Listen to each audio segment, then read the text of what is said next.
जय हिंद साथियों। आज हम बिल्कुल अभी जो बांग्लादेश में जो चीजें चल रही है कि तख्ता पलट हुई, अंतरिम सरकार बनी, इसी करंट इश्यू को लेकर के वीडियो को लेकर आए हैं। अब आप इस वीडियो में देखेंगे कि कैसे बांग्लादेश की स्थापना हुई, कैसे वहां पर तख्ता पलट हुआ, कैसे अंतरिम सरकार हुई, कब कब क्या क्या हुआ। ये हमारा वीडियो एक पूरा डिटेल में है। इस वीडियो को आप देखेंगे तो आपको बहुत सारी पूरी चीजें, बांग्लादेश कैसे कैसे क्या क्या हुआ, उन्हीं के बारे में आपको चीजें पता चलेगी। आप देखेंगे कि बांग्लादेश में जिस प्रकार से हिंदुओं के ऊपर अत्याचार हो रहे हैं, वहां पर कैसे हिंदुओं को मारा जा रहा है, हिंदुओं के घरों को जलाया जा रहा है, महिलाओं के साथ रेप किया जा रहा है, पूरी तरीके से उन्हें परेशान किया जा रहा है। एक समय तो था कि यदि यही चीजें भारत देश में मुस्लिमों के ऊपर होती तो बहुत सारे बोलने वाले आ जाते। आप देखेंगे कि बॉलीवुड एक थोड़ी सी भी चीजें होती तो पूरी तरीके से टारगेट किया जाता है इंडिया को।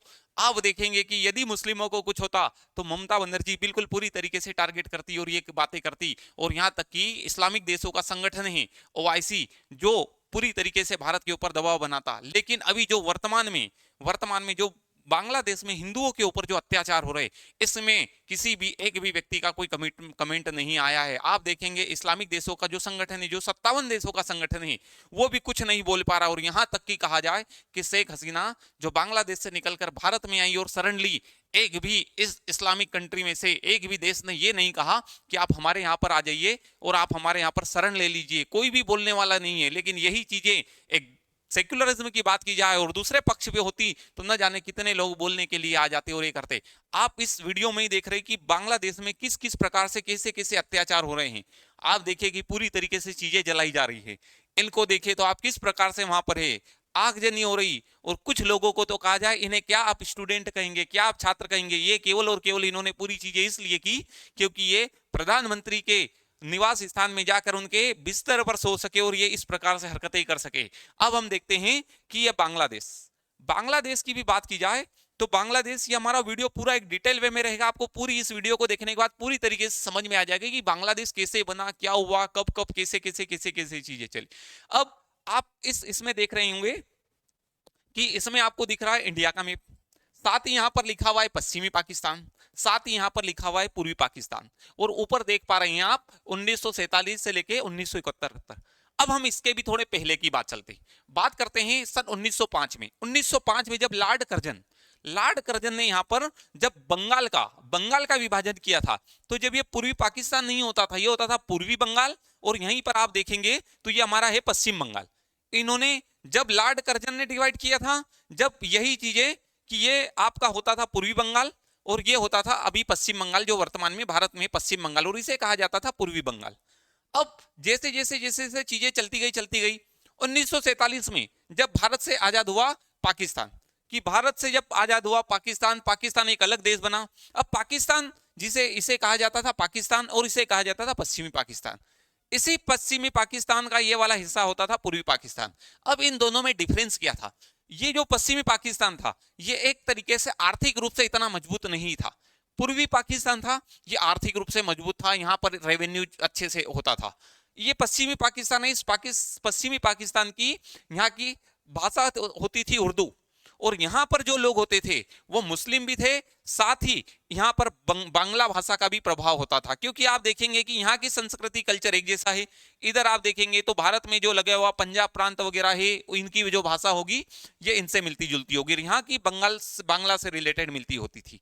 अब जब बात आती है कि 1947 में ये होता है पूर्वी पाकिस्तान, ये होता है पश्चिमी पाकिस्तान, सबसे ज्यादा रेवेन्यू जनरेट होता था यहाँ पर, लेकिन उसका उपयोग होता था यहाँ पर।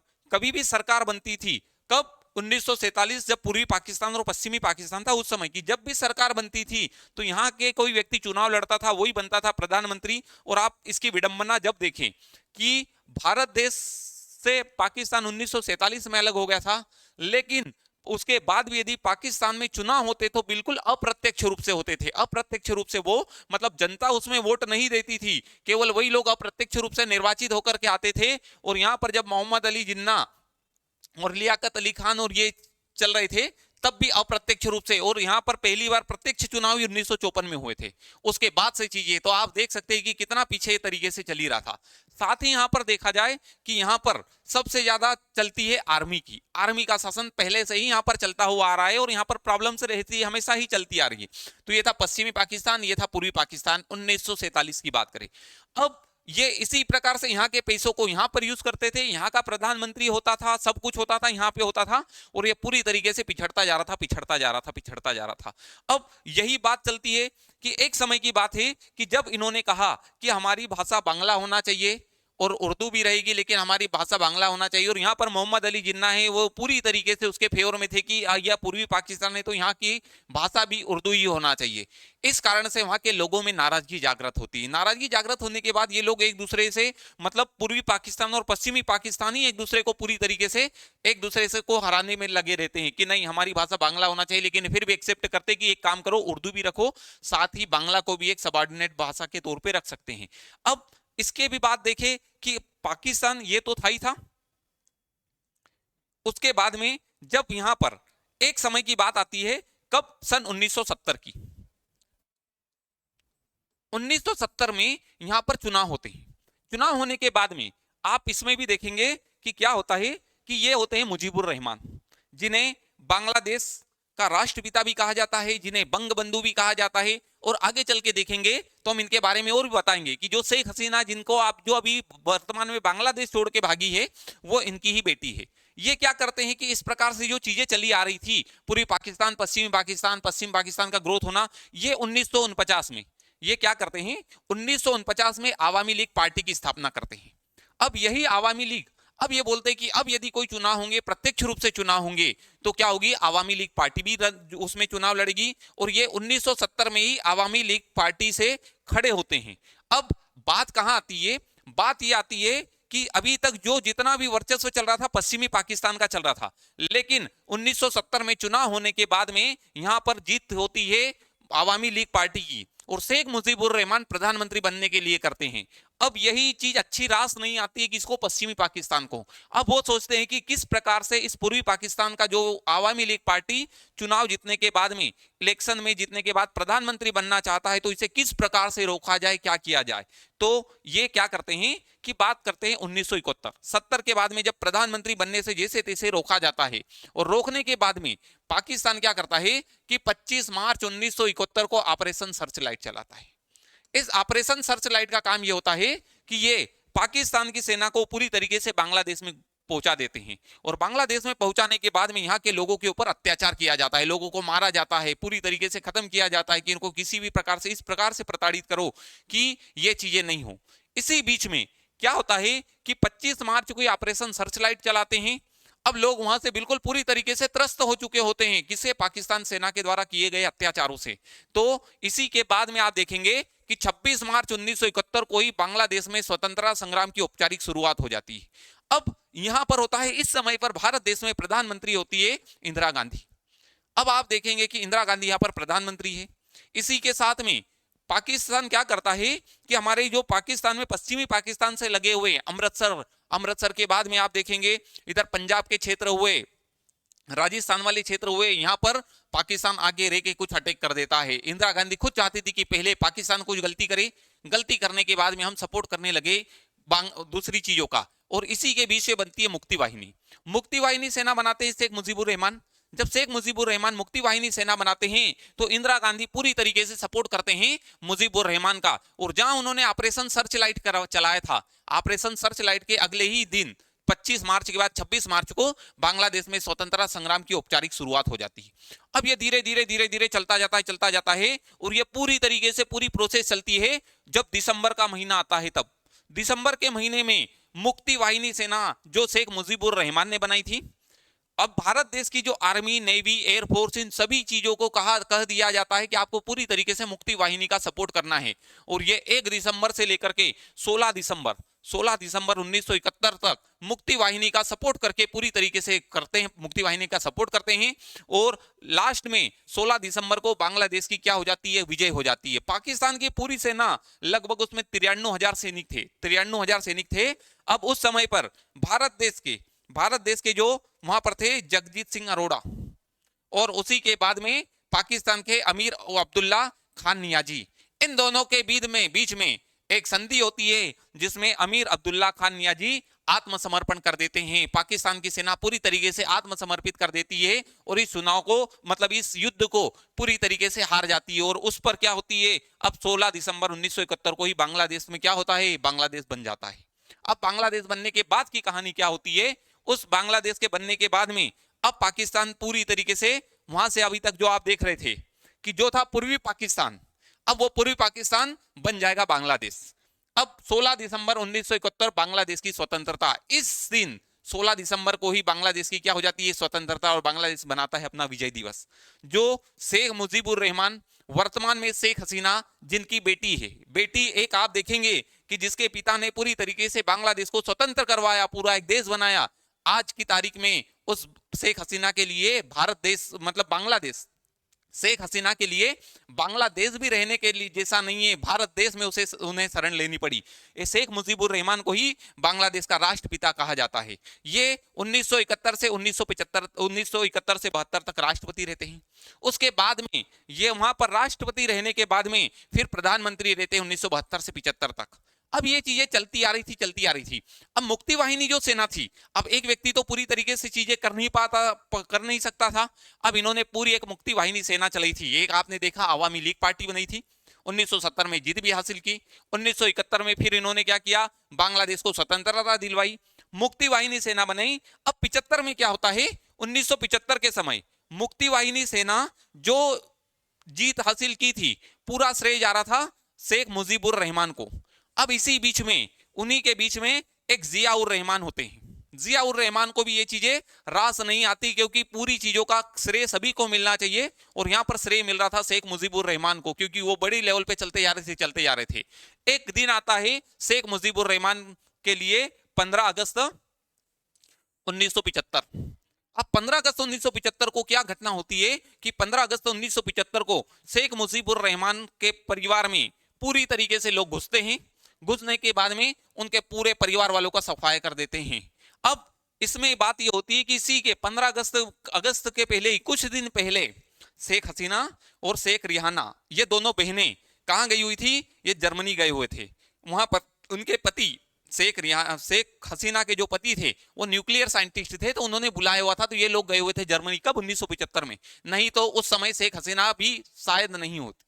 अब उसी के बीच में 15 अगस्त 1975 को पूरे परिवार को एक साथ मार दिया जाता है, और इसमें नाम आता है जिया उर रहमान का। अब जिया उर रहमान कौन होते हैं, तो अब आप देखेंगे शेख मुजीबुर रहमान 15 अगस्त 1975 को पूरे परिवार के सहित जितने भी परिवार के लोग थे, सभी लोग कुल लोगों को मार दिया जाता है, और कुछ लोग बचे हुए होते हैं तो भाग के शरण लेते हैं दिल्ली में। कब, 1975 में। अब यहां से एक नया नाम आता है जिया उर रहमान। अब हम बात करेंगे कि जिया उर रहमान, शेख मुजीबुर रहमान देखा, अब हम देखेंगे जिया उर रहमान कौन थे। तो जिया उर रहमान की बात करें तो जिया उर रहमान बांग्लादेश के ही एक नेता है। जिया उर रहमान बांग्लादेश के एक प्रमुख राजनेता है, लेकिन ये नेता बाद में बने। उसके पहले क्या थे, एक सेना अधिकारी थे। जैसे भी मुक्ति वाहिनी सेना ने जब चीजें की, मुक्ति वाहिनी सेना ने भारत की आर्मी, नेवी, एयरफोर्स इनके साथ में लड़ा, तो ये मुक्ति वाहिनी सेना में एक सेना अधिकारी थे। अब इन्होंने क्या किया कि आवामी लीग पार्टी किसकी थी, मुजीबुर रहमान की। अब 1971 में ये क्या करते हैं, बांग्लादेश नेशनलिस्ट पार्टी की स्थापना करते हैं। अब ये दूसरी पार्टी होती है, एक आवामी लीग होती है, दूसरी है बांग्लादेश नेशनलिस्ट पार्टी। अब इस पार्टी की स्थापना कौन करते हैं, जिया उर रहमान करते हैं। अब जिया उर रहमान क्या करते हैं कि जब 1975 में शेख मुजीबुर रहमान की मृत्यु होती है, फिर ये बनते हैं बांग्लादेश के राष्ट्रपति। अब राष्ट्रपति बनते हैं, राष्ट्रपति बनने के बाद में ये 1977 से 1981 तक प्रधानमंत्री बनते हैं बांग्लादेश के। और फिर उसी के बाद में आप देखेंगे कि 1981 में क्या होता है कि जिस प्रकार से शेख मुजीबुर रहमान की हत्या हुई, उसी प्रकार से देश में सैन्य शासन स्थापित हुआ और 1981 में इनकी हत्या कर दी। अब आप देखेंगे जिया उर रहमान, जिया उर रहमान के साथ ही एक नाम और आ गया, खालिदा जिया। अब देखेंगे कि खालिदा जिया कौन है, खालिदा जिया का क्या है, तो खालिदा जिया कौन है, जिया उर रहमान की पत्नी। अब यहां पर क्या होता है, 1981 में जिया उर रहमान की मृत्यु होने के बाद एंट्री होती है खालिदा जिया की। खालिदा जिया राजनीतिक नहीं थी, इन्होंने जितनी भी चीजें देखी तो ये देखेंगे तो अपनी पति की मृत्यु के बाद में राजनीति में एंट्री होगी। कब, 1981 में। तो आपने देखा ये सैन्य अधिकारी थे, इन्होंने ही बांग्लादेश नेशनलिस्ट पार्टी की स्थापना की, राष्ट्रपति बने, प्रधानमंत्री बने, और 81 में इनकी भी हत्या कर दी गई।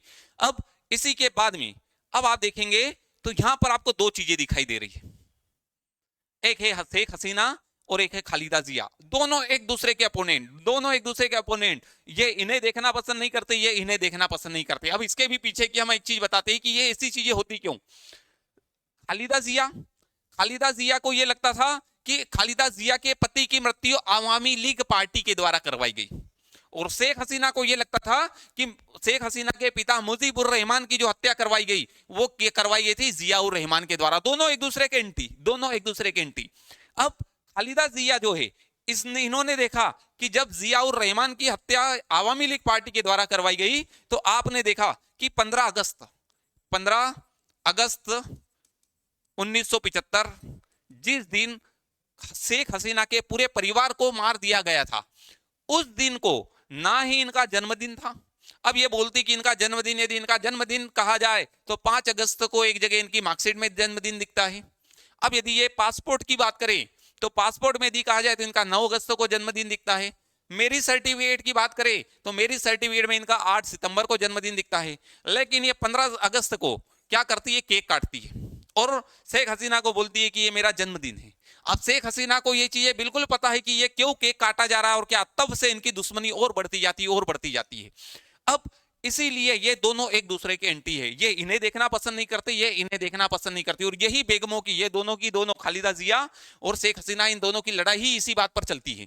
इसी के बाद में हम और आगे देखें तो अब एंट्री होती है 1981 में। जियाउर रहमान की मृत्यु के बाद में बांग्लादेश नेशनलिस्ट पार्टी की प्रमुख बनती है कौन, खालिदा जिया।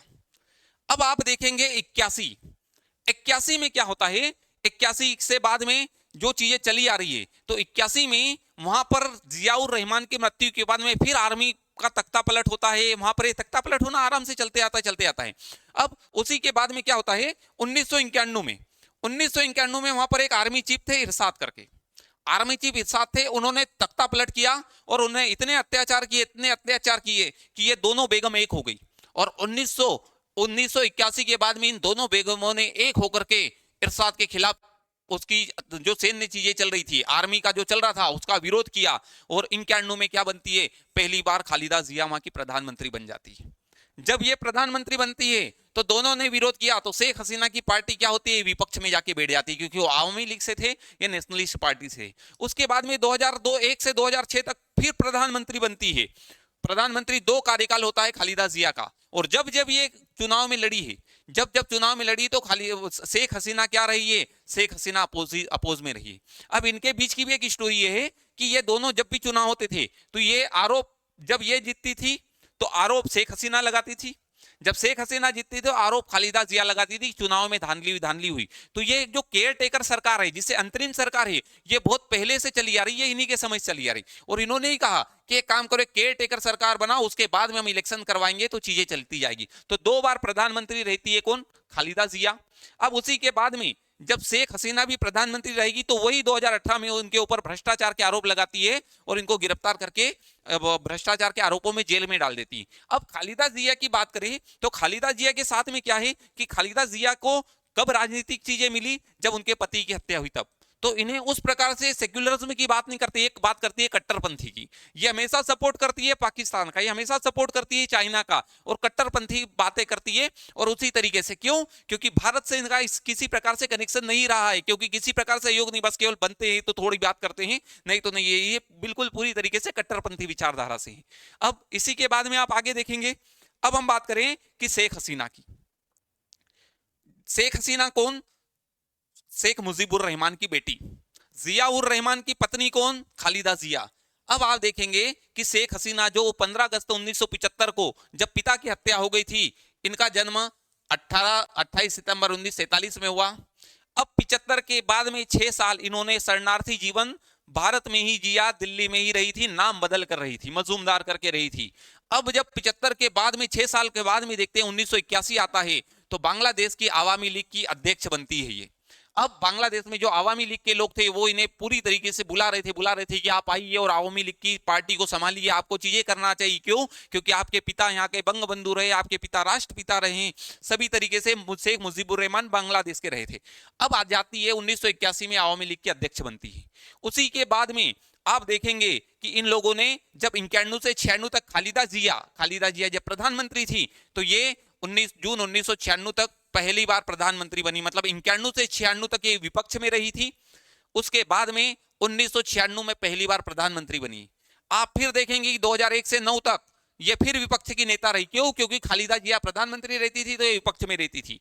2009 में दूसरी बार प्रधानमंत्री बनी, 14 में तीसरी बार प्रधानमंत्री बनी, 19 में चौथी बार प्रधानमंत्री बनी, और जनवरी 2024 अब जो केयर टेकर सरकार होती है, इन दोनों के बीच में इतने विवाद थे कि जब एक दूसरे को चीजें नहीं समझ में आती थी तो दूसरी खालिदा जिया और शेख हसीना जब अंतरिम केयर टेकर जो सरकार होती है तो ये चुनाव में ही नहीं भाग लेती थी। अब ये जो 2024 का जो चुनाव हुआ था, 2024 के चुनाव में खालिदा जिया की पार्टी बांग्लादेश नेशनलिस्ट पार्टी ने उसमें पार्टिसिपेट ही नहीं किया। तो लोग पहले ही बोल रहे थे, उसकी पार्टी के, खालिदा जिया की पार्टी के पहले ही बोल रहे थे कि ये चुनाव इलीगल है, ऐसा नहीं होना चाहिए था, क्योंकि आप तो बिल्कुल निर्विरोध तरीके से जीते हैं, आपके सामने तो कोई विपक्ष था ही नहीं। तो ये क्या करती है, जनवरी 2024 में जीत जाती है और लगातार चौथी बार और कुल 5वीं बार प्रधानमंत्री बनती है। अब आप देखेंगे कि खालिदा जिया क्यों नहीं लड़ी, तो ये 2024 तो उन्होंने क्या किया, 2018 से ही जेल में डाल रखा था भ्रष्टाचार के आरोपों में। उनकी पार्टी भी उस तरीके से लीड नहीं कर पाई और ये बन जाती है यहाँ की प्रधानमंत्री कब, लगातार चौथी बार और कुल मिलाकर के 5वीं बार। अब बात आती है 5 अगस्त 2024, यही वो दिन था कि यहां से चीजें कैसे कैसे बदली और इन्होंने पद से इस्तीफा दिया। और इसके बाद पहले की पूरी प्रोसेस क्या है वो देखते हैं कि यहां पर ऐसा हुआ क्यों कि इन्होंने 5 अगस्त को तो रिजर्वेशन के आंदोलन के बाद में पीएम पद से इस्तीफा दिया। अब ये चीजें होती क्यों हैं, आप देखेंगे कि ये बांग्लादेश जब 1971 में बना था, अब 1971 में बना था तो शेख मुजीबुर रहमान जो थे वहां के राष्ट्रपति, उन्होंने कहा कि जिन लोगों ने बांग्लादेश को बनाने में सहयोग किया उनके बेटे बेटियों को या उनको कुछ न कुछ फायदा मिलना चाहिए। अब आप देखेंगे तो इन्होंने क्या है, 1971 में ही कोटा सिस्टम लगाया। उन्होंने कहा कि 30% कोटा स्वतंत्रता सेनानियों के बच्चों को देना चाहिए। कब? 1971 में। 71 में ये हुआ कोटा सिस्टम, 72 से इन्होंने देना चालू कर दिया कि स्वतंत्रता सेनानियों के बच्चों को मिलना चाहिए। ये जो 20% ये सामान्य छात्रों को मिलना चाहिए, साथ ही महिलाओं को मिलना चाहिए, पिछड़े जिलों के लिए होना चाहिए। अब यही जो कोटा सिस्टम चला आ रहा था, अब जो सामान्य लोगों के लिए 20% था, बांग्लादेश में 2012 में उस कोटा सिस्टम में फिर परिवर्तन किया गया। परिवर्तन ये किया गया कि स्वतंत्रता संग्राम सेनानियों को तो आप दो 30%, लेकिन जो यहां पर आप सामान्य छात्रों के लिए जो कोटा था उसे कर दिया था 44%, कि इसमें जितने भी बच्चे हैं मेरिट के आधार पर ये सामान्य वाले बच्चे आ जाते, बाकी ये पूरा कोटा चल ही रहा था। अब बात आती है कि ये चीजें होती क्यों हैं, तो ये 1971 का है, ये 2012 का है। अब इसी बीच में क्या होता है कि समय समय पर इसमें बदलाव होते हैं और यहां पर विरोध होता जाता है। तो 2018 का जो समय आता है कि 2018 के समय में क्या होता है कि इस कोटे सिस्टम को ही खत्म कर दिया जाता है। अब कोटे सिस्टम को जब खत्म कर दिया जाता है तो वहां पर क्या होते हैं कि 5 जून को 2018 में इसे खत्म कर दिया। 5 जून को हाई कोर्ट ने कहा कि आप ये जो कोटा सिस्टम चला रहे हैं, अब क्या होता है कि यहाँ पर जो स्वतंत्रता सेनानी थे उनके बच्चों को तो रिजर्वेशन मिल गया, अब बात आती है उनके पोते पोतियों को मिलने की। तो हाई कोर्ट जो होता है, हाई कोर्ट फिर इसको बहाल कर देता है। अब इसमें जब लोग विरोध करते हैं तो शेख हसीना का एक स्टेटमेंट आता है कि क्या ये जो कोटा मिल रहा है ये स्वतंत्रता सेनानियों के बच्चों को मिलना चाहिए या रजाकारों को मिलना चाहिए। अब ये रजाकार वर्ड है, ये इतना लोगों के ऊपर इफेक्ट डालता है, इतना इफेक्ट डालता है। इस रजाकार का मतलब ये होता है कि क्या आप स्वतंत्रता सेनानियों के बच्चों को देंगे, या जब वहां पर मुक्ति वाहिनी सेना, भारत देश की सेना ने जो पाकिस्तान की सेना से लड़े थे और उन लोगों का साथ दिया, उनके बच्चों को मिलना चाहिए। तो रजाकार कहा जाता है कि जिन्होंने पाकिस्तानी सेना को मतलब सपोर्ट किया था, क्या उनके बच्चों को मिलना चाहिए। ये रजाकार वर्ड इस तरीके से आ जाता है, और यही शेख हसीना के लिए सबसे खतरनाक बनता है। तो अब क्या होता है कि हाई कोर्ट ने जो 5 जून को जो फैसला दिया था कि जो रिजर्वेशन खत्म कर दिया है उसको फिर से बहाल कर दिया। अब जून में इसी के चक्कर में छात्र सड़कों पे उतर आते हैं और अब इसको देखते हुए अब लास्ट में 21 जुलाई को बांग्लादेश की सुप्रीम कोर्ट ने हाई कोर्ट के फैसले को पलट दिया और रिजर्वेशन कर दिया केवल 7%। अब 7% केवल रिजर्वेशन कर दिया और 93% जो था वो पूरी तरीके से मेरिट के आधार पर दिया जाने लगा। अब इसी के बावजूद अब ये चीजें पूरी तरीके से खत्म हो जाना चाहिए थी, लेकिन इसी बीच में कुछ लोग ऐसे होते हैं जो इस चीज को खत्म ना करते हुए इसको और तरीके से भड़काते हैं। इसके बावजूद छात्र प्रदर्शन जारी रखते हैं, शेख हसीना के इस्तीफे की मांग करते हैं। अब छात्रों ने प्रदर्शन इस प्रकार से किया कि कई पुलिस थानों को, कई सरकारी इमारतों को जला दी। कब? यही रिजर्वेशन, जबकि रिजर्वेशन एग्जैक्ट कहा जाए कि सुप्रीम कोर्ट ने अपना फैसला हाई कोर्ट के फैसले को पलट दिया था और आरक्षण केवल 7% ही था, लेकिन लोग नहीं माने। जुलाई 2024 में फिर हिंसा होती है, बहुत सारे लोग मारे जाते हैं। पुलिस की भी जिनमें कई मौत पुलिस की गोलियों से भी हुई और करीब 10,000 लोग हिरासत में लिए जाते हैं और इसी के बाद में ये चीज चलती रहती है। अब बांग्लादेश में सत्ता परिवर्तन कैसे हुआ? तो यही जो रिजर्वेशन की जो प्रोसेस चल रही थी, लोग मान ही नहीं रहे थे। अब एक दिन आता है 5 अगस्त 2024 का। अब 5 अगस्त को लोग जो इकट्ठे होते हैं, वो भीड़ इतनी बेकाबू होती है और उस भीड़ के पीछे भी किसका हाथ रहा है, किन लोगों ने किया, तो उसकी बात करें तो वहां पर क्या होता है कि जब शेख हसीना ने एक संगठन को प्रतिबंधित कर दिया है कि प्रतिबंधित जमात इस्लामी एक संगठन है, उस संगठन को क्या है प्रतिबंधित कर दिया किसने? शेख हसीना ने। लेकिन ये 3 स्टूडेंट होते हैं, यह है नाहिद इस्लाम, यह आसिफ महमूद और यह अबू बकर मजूमदार। ये प्रतिबंधित संगठन जमात इस्लामी था। इनका ही एक छात्र संगठन है इस्लामी छात्र शिविर। ये ढाका यूनिवर्सिटी के छात्र होते हैं। अब ये किसी भी प्रकार से आंदोलन को रोकते नहीं, छात्रों के नेता होते हैं और यही लोग रोकते नहीं है। और इसी के बीच में जब पुलिस को पता होता है तो पुलिस इन तीनों को अलग अलग अरेस्ट कर लेती है। इन्हें पूरी तरीके से पुलिस अपने हिसाब से इसमें इनको रखती है और कुछ समय बाद में ये कहीं पर पाए जाते हैं। पाए जाने के बाद में ये अलग अलग स्टेटमेंट देते हैं कि हमें इतना मारा गया, ये किया गया, अब हम नहीं छोड़ेंगे, शेख हसीना को इस्तीफा देना होगा, नहीं तो ये कर देंगे, वो कर देंगे। और यही होते हैं। और आप इसे देखेंगे कि जो कल अंतरिम सरकार बनी है, अंतरिम सरकार में इन दोनों लोगों को भी लिया गया है। ये भी वहां पर मंत्री के पद पर बने हुए हैं अंतरिम सरकार में। अब हम और आगे देखते हैं कि क्या क्या हुआ है उसके बाद में। अब आप देख सकते हैं कि वहां का प्रदर्शन कितना उग्र था कि क्या क्या हालात थे कि आप देखेंगे कि इन्हें किस तरीके से आप कहेंगे कि ये कोई छात्र होंगे। आप देखेंगे कि शेख हसीना जो प्रधानमंत्री थी, उनके आवास में घुस के लोग मछलियां लेके जा रहे हैं। आप इस व्यक्ति को देखेंगे तो शेख हसीना प्रधानमंत्री की साड़ी पहन के ही बहुत खुश है, आप उसकी खुशी देख सकते हैं। साथ ही आप देखेंगे कि बांग्लादेश की जो राष्ट्रपिता शेख मुजीबुर रहमान है, उनकी मूर्ति को कैसे तोड़ा जा रहा है। उनका जो स्टेच्यू बना है, लोग आप उनके ऊपर चढ़कर खुश हो रहे हैं, जिन्होंने एक समय पे बांग्लादेश पूरी तरीके से बचाया। इन लोगों को आप देख रहे हैं, शेख हसीना किस प्रकार से वहां से निकल के भागी थी और ये चीजें। इसी के बाद में आप देखें कि ये जो अंतरिम सरकार बनी, उस अंतरिम सरकार का मतलब क्या होता है? अंतरिम सरकार ये होती है कि बिना चुनाव कराए हुए सरकार, जिसे केयर टेकर सरकार कहते हैं। अब मोहम्मद शहाबुद्दीन क्या है? वहां के राष्ट्रपति है। अब जैसे भी शेख हसीना वहां से भागी, सबसे पहले वहां के राष्ट्रपति ने कहा कि खालिदा जिया को जेल से रिहा करना चाहिए। अब खालिदा जिया को जेल से पूरी तरीके से बाहर कर दिया गया है। मोहम्मद यूनिस जो कि क्या है, केयर टेकर में प्रधानमंत्री बने हैं। और ये जनरल वकार उर जमान है, जो वर्तमान में बांग्लादेश के जनरल है, आर्मी के प्रमुख है। अब इन्हीं के साथ में आप इसे देखेंगे तो ये जिस प्रकार से केयर टेकर सरकार बनी, केयर टेकर सरकार में मोहम्मद यूनुस को अपनी प्रधानमंत्री पद की शपथ दिला रहे हैं। उसी शपथ में देखेंगे तो ये वही नाहिद इस्लाम है और ये मजूमदार, ये दूसरा वाला जो छात्र नेता है, उन्हें भी मंत्री पद की शपथ दिलाई गई। आप खुद देखें कि जो संगठन बिल्कुल किस प्रकार से चीजें बढ़ी और वहां पर आगे बढ़ी, उन्हीं को मंत्री पद की वहां पर शपथ दिलाई जा रही है। दूसरी बात हम फिर कहें कि जिस प्रकार से जो लोग बोलते हैं कि हम भाईचारे की बात करते हैं, ये करते हैं, तो आप इससे समझ सकते हैं कि कैसे लड़कियां जो हिंदू समाज की होने के बाद में कैसे माफी मांग रही, कैसे बचने के लिए कर रहे हैं। आप देखेंगे इस्कॉन मंदिर कैसे तोड़ा गया, कैसे मूर्तियों को तोड़ा जा रहा है और सब कुछ। और एक वहां के सिंगर है, ये है राहुल आनंद। इनका घर था 140 वर्ष पुराना घर था।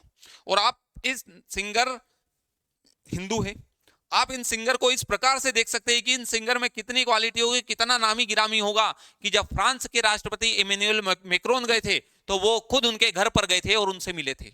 उनके घर को भी इस प्रकार से जलाया जा रहा है, महिलाओं पर अलग अत्याचार किए जा रहे हैं, मंदिरों को तोड़े जा रहे हैं। और जो भाईचारे की बात करते तो हम आपसे फिर कहें कि जो इस्लामिक देशों का संगठन है 57 देश है, 57 देश, वो 57 देश में से एक भी देश क्यों नहीं बोल रहा है कि शेख हसीना को हमारे यहाँ पर आ जाना चाहिए, हम शेख हसीना को शरण देंगे, हमारे यहाँ पर रहे? एक भी नहीं बोल रहा है। इन हिंदुओं के ऊपर भी अत्याचार हो रहा तो क्यों नहीं बोल पा रहे हैं? उसका भी कारण देखिए कि जब पूर्वी पाकिस्तान था, जब भारत देश से जब पहले पूर्वी बांग्लादेश था, पूर्वी बांग्लादेश में 30% हिंदू रहते थे।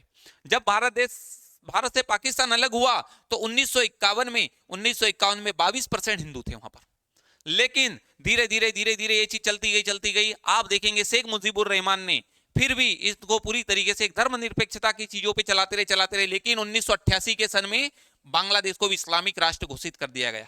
इस्लामिक राष्ट्र घोषित करने से यह होता है कि जितने भी हिंदू होते हैं, हिंदुओं की संपत्ति को सरकार ले सकती है जब लेना चाहे, जब केवल हिंदुओं की संपत्ति को सरकार ले सकती है, और उसको लेने के बाद में सरकार को किसी प्रकार से कोई दिक्कत नहीं, केवल हिंदुओं की ले सकती है।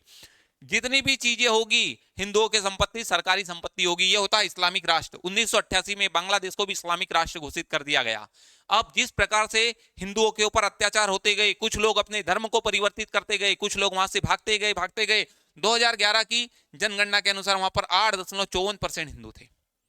और आप फिर देखें कि जिस समय सीए की बात हुई थी, सभी लोग विरोध कर रहे थे और यहां तक कि पश्चिम बंगाल में ममता बनर्जी विरोध कर रही थी कि क्यों आप हिंदुओं को क्यों चीजें देंगे, मुस्लिमों को भी आना चाहिए। और एक समय तो ऐसा था कि इन्होंने मुस्लिमों को, शरणार्थियों को बुला बुला के जो संघ सूची के विषय होते हैं, संघ में भी राज्य होने के कारण संघ सूची के विषयों का विरोध किया था ममता बनर्जी ने, कि जब उस समय लोगों को लाने को कहा गया। और सीएमए में यही कहा गया था कि जो अफगानिस्तान, पाकिस्तान और बांग्लादेश, यहां पर जो अल्पसंख्यक है जिनके ऊपर अत्याचार हो रहे हैं, वो यदि भारत आना चाहे तो आ सकते हैं। तो आप देखिए कि किस प्रकार से हिंदुओं की संख्या वहां पर घटती जा रही है।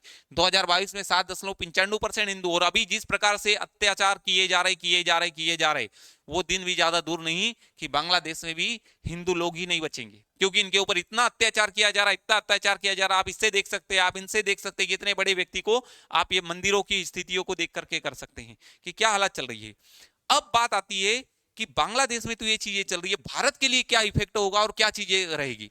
तो आप देखेंगे भारत, पाकिस्तान, नेपाल, बांग्लादेश, म्यांमार, श्रीलंका, मालदीव और यहां पर आता है चीन, ये सब इसके पड़ोसी देश है। इनमें कहा जाए तो यहां पर साहिल महमूद करके यहाँ के जो प्रधानमंत्री है, अभी हम आपसे फिर बताएं कि जैसी स्थिति बांग्लादेश में उत्पन्न हुई है, ऐसी की ऐसी स्थिति पाकिस्तान में भी क्रिएट हो रही है। जैसे खालिदा जिया जेल में है, वैसे इमरान खान जेल में है। जैसे शेख हसीना भी प्रधानमंत्री थी, वैसे ही वहां पर भी प्रधानमंत्री साहिल महमूद करके वो प्रधानमंत्री है, वो शाहबाज महमूद वो प्रधानमंत्री है का पाकिस्तान में। अब आप देखेंगे कि यह है चाइना ही सपोर्ट करता है किसको? पाकिस्तान को करता है। चाइना ही सपोर्ट करता है पाकिस्तान को, चाइना ही सपोर्ट करता है इधर कहा जाए तो श्रीलंका को। चाइना के सपोर्टिंग में है नेपाल की सरकार। अब आप खुद देखें कि ये कैसे सपोर्ट करता है। जिस समय जम्मू कश्मीर में कुछ यहां पर आतंकवादियों से मुठभेड़ हुई, आतंकवादियों के पास में जो हथियार पाए गए वो चाइना के पाए गए। अब चाइना के हथियार यहां पर कहां से आए? क्योंकि चाइना पाकिस्तान को सपोर्ट करता है। दूसरी बात आप देखेंगे नेपाल में केपी शर्मा ओली हमेशा सपोर्ट करते हैं चाइना को। अब चाइना को जब सपोर्ट करते हैं तो चाइना को ही सपोर्ट करने के कारण यहां पर उसे फेवर मिलेगा। तीसरी चीज देखी जाए तो जिस प्रकार से अभी कुछ समय पहले श्रीलंका में भी इसी प्रकार की स्थितियां बनी थी, जब वहां पर राजपक्षे बंधु एक प्रधानमंत्री थे, एक राष्ट्रपति थे। उस समय जब श्रीलंका में भी तख्ता पलट हुआ, तब वहां पर अभी वर्तमान में रानिल विक्रमसिंघे भी सपोर्ट करते हैं किसको? चाइना को। अब आप खुद देखिए कि भारत के अपोज वाले यहां पर बैठे हैं, यहां पर बैठे हुए हैं। और अब जो बांग्लादेश में अभी जो खालिदा जिया, जिन्हें बिल्कुल अभी अंतरिम सरकार 90 दिनों के अंदर फिर से चुनाव करवाएगी और 120 दिनों के अंदर यहां पर सरकार बनने वाली है, तो खालिदा जिया आकर के फिर प्रधानमंत्री का चुनाव लड़ेगी और फिर आएगी। और जो बिल्कुल कट्टरपंथी विचारधारा से, जो बिल्कुल सपोर्ट करती है पाकिस्तान का, सपोर्ट करती है चाइना का, वो अब आप खुद देखें कि भारत के पड़ोसी देशों के बीच में भारत की स्थिति क्या क्या होगी। अब चाइना क्यों इस लेवल पे सपोर्ट करता है, चाइना क्यों चाहता है? क्योंकि चाइना खुद एशिया में शक्ति बनना चाहता है। अब आप इस स्लाइड में देख पा रहे होंगे कि ये भारत, ये बांग्लादेश, यहीं पर है मलक्का स्टेट। जो भी एशिया से जितने भी जहाज वगैरह होते हैं वो सब हो करके जाते हैं, यूरोप कहा जाए, अफ्रीका कहा जाए, या हमने गल्फ कंट्री कहा जाए, या यूरोप या अफ्रीका कहा जाए, सब के सब होते हैं मलक्का स्टेट से निकलते हैं। मलक्का स्टेट एक बहुत बड़ा एक तरीके से यहाँ पे जितने भी समुद्री जहाज निकलते सभी, चाइना खुद चाह रहा है कि बांग्लादेश को भी किसी प्रकार से कर्ज में दिया जाए, सब तरीके से किया जाए, और बांग्लादेश को इतना कर्ज दे दिया जाए कि ये कभी चुका ही ना पाए, और चुकाने के नहीं पाने के कारण वो चाइना उस पर कब्जा जमाता है। हालांकि हम आपसे एक बात फिर कहें, जिस प्रकार से बांग्लादेश ने और पाकिस्तान, ये दोनों पूर्वी पाकिस्तान पश्चिमी पाकिस्तान थे, लेकिन जिस प्रकार से बांग्लादेश ने ग्रो अप की है, बहुत ही अल्टीमेट की है, क्योंकि बांग्लादेश ने अपनी जीडीपी को बहुत लेवल पे ले आए हैं। तो चाइना खुद चाहता है कि यहाँ पर खुद का कब्जा हो, मलक्का स्टेट तक वो आ जाए। इसी के बाद में आप देखेंगे कि जिस प्रकार से स्थितियां बांग्लादेश में बनी हैं, वैसी की वैसी स्थितियां पाकिस्तान में भी बनने वाली। पाकिस्तान में इसलिए बनने वाली है क्योंकि जिस प्रकार से खालिदा जिया जेल में थी और इनके लोगों ने विरोध कर करके क्योंकि एक समय सुप्रीम कोर्ट ने केवल 7% आरक्षण दिया था। तो 7% आरक्षण देने के बाद में ये चीजें रोकी जा सकती थी, ये पूरी तरीके से चीजें रुक सकती थी। लेकिन वही छात्र संगठन के 3 व्यक्ति, एक नाहिद इस्लाम, एक अबू मजूमदार और एक तीसरा छात्र, इन्होंने ही इस चीज को इस प्रकार से अग्रेसिव मोड पे लाया, इस प्रकार से अग्रेसिव मोड पे लाया क्योंकि इनको किसी दूसरे लोगों का सपोर्ट था।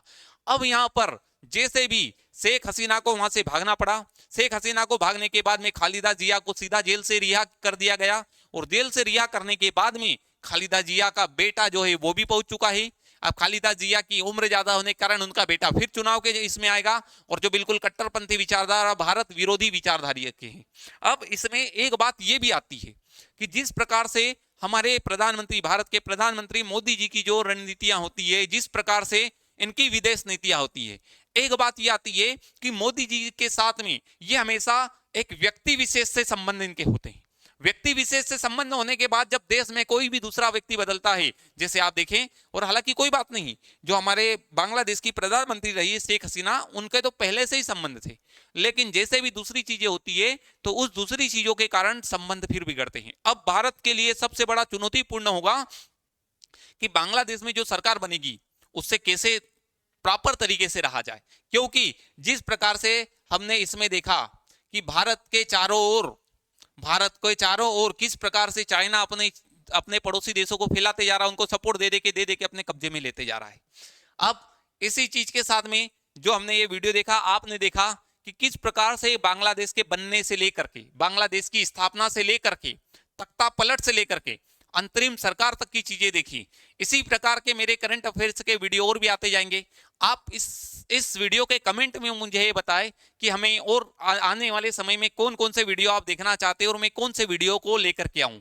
तो ठीक, आज का वीडियो हम यहीं पर रखते हैं और जैसी स्थितियां यहां पर बन रही है, अब धीरे धीरे ये देखने वाली बात होगी कि आगे की ओर, आगे अब धीरे धीरे इनके ऊपर कैसे भारत के क्या व्यू होते हैं, दूसरे देशों के क्या व्यू होते हैं। और आप खुद सोचें कि जो सेक्युलरिज्म की बात करते हैं, आज वो लोग कहां गए कि जो अत्याचार हिंदुओं पर हो रहे, बांग्लादेश में हिंदुओं के ऊपर अत्याचार हो रहे, तो वो लोग कहां गए कि अब सेक्युलरिज्म की बात क्यों नहीं करते। कहां गया वो बॉलीवुड, जो बॉलीवुड हमेशा कुछ भी होने के बाद में बिल्कुल बोलते रहता था, आज एक भी स्टेटमेंट नहीं आ रहा। बहुत सारे नेता ऐसी बातें करते थे कि इनके ऊपर अत्याचार है, उनके ऊपर अत्याचार हो रहे, तो जब हिंदुओं के ऊपर अत्याचार हो रहे तो क्यों नहीं बोल पा रहे हैं कि नहीं ऐसा नहीं होना चाहिए, ऐसे नहीं होना चाहिए। और यहां तक की बात करें कि शेख हसीना ने लंदन में भी आने की परमिशन मांगी लेकिन वहां से भी नहीं दी, यूएस में भी जाने की परमिशन दी लेकिन वहां से भी नहीं दी। और सबसे बड़ी बात कि जो इस्लामिक कंट्री, जो कि एक किसी भी मुस्लिम राष्ट्र के ऊपर, मुस्लिमों के ऊपर जब अत्याचार होता तो जो इस्लामिक कंट्रियों का संगठन है 57 देशों का, वो बोलता है उनमें से एक भी व्यक्ति क्यों नहीं, एक भी देश क्यों नहीं आगे आया